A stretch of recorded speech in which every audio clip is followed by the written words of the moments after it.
poursuit notre saga des sportifs chez Peugeot avec la plus emblématique des GTI. C'est un peu la voiture qu'on ne présente plus, la 205 GTI, c'est aussi la plus vendue. Je crois qu'il y a eu à peu près 300 000, plus ou moins 300 000 exemplaires vendus.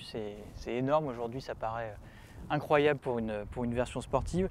Donc d'habitude, Eric, je te demande quels sont les signes distinctifs de cette version sportive par rapport à une version normale, mais là, on ne va pas le faire, je pense que tout le monde la connaît, la 205. Peut-être que tu peux plus nous parler de ce modèle en particulier qui appartient au musée de l'aventure Peugeot. Alors, est-ce que tu peux nous détailler un peu la version?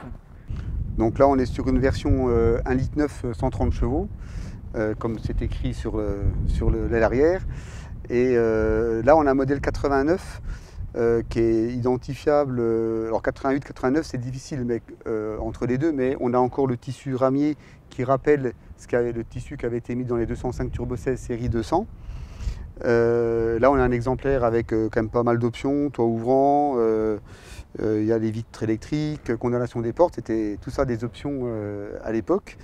Et on a une voiture qui est dans un état de présentation d'origine qui est quand même plutôt pas mal. Si elles étaient toutes comme ça à 170 000 km, ce serait bien. C'est vrai qu'elle est très belle, elle a les clignotants orange. Alors voilà, donc c'est ça qui fait pour moi un petit peu son avantage par rapport à d'autres, c'est qu'elle est encore dans la...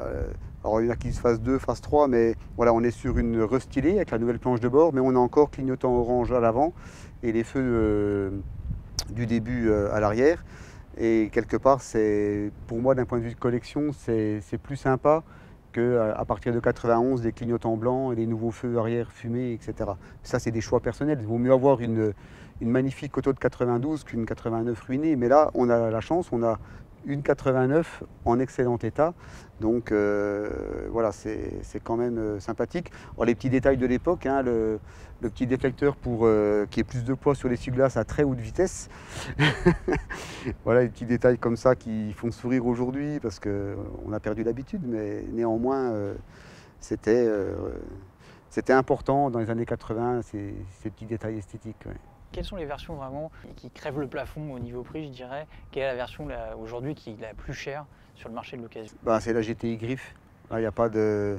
Il n'y a aucune ambiguïté, hein, GTI Griffe. Donc une version état concours, ça se vend entre 40 et 45 000 euros. C'est des valeurs qu'on n'imaginait pas il y a encore une dizaine d'années, quoi.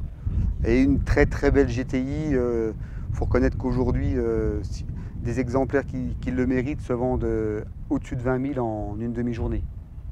Donc c'est des moins de 100 000 km, historique limpide.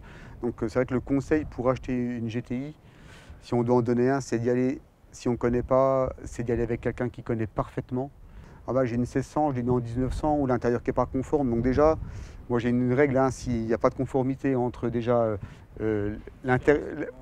l'équipement intérieur et l'extérieur, déjà, c'est à fuir, c'est en tout cas à mettre de côté au moins temporairement. Mais voilà, il y a beaucoup de spécificités sur le train arrière, etc. Donc il ne faut quand même pas y aller en novice, parce qu'on a plus de chances de faire une affaire moyenne que de faire une bonne affaire. D'accord. Et alors, dans la série, est-ce qu'il reste encore quand même des modèles abordables?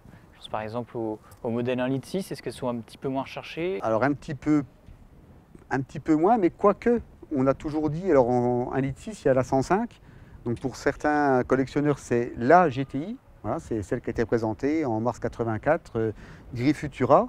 Donc là, il n'y a rien de mieux. Et même malgré ces 105 chevaux, c'est une version qui est reconnue pour avoir un moteur avec un caractère quand même très, très rageur, etc. Donc voilà, une belle GTI 84, ça peut avoir une valeur très élevée. Après, la 115, elle a toujours été reconnue comme le compromis. Voilà, c'est pas une 105 qui avait un moteur rageur mais quelques petits défauts elle n'aimait pas la ville, etc. Ou alors la 130 qui est un peu exclusive en comportement routier aussi. Donc la 115, c'était le bon équilibre. Donc du coup, les 115 sont quand même recherchés.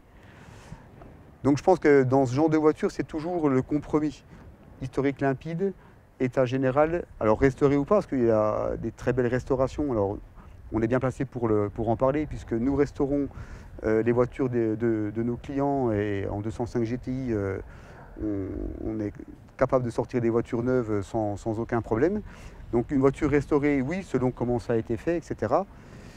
Après, les versions abordables, c'est un tout petit peu de la jeune tri, parce que c'est pas une GTI au sens, elle a les roues de 14 pouces, le moteur est un petit peu dépollué, donc elle fait que 105 chevaux.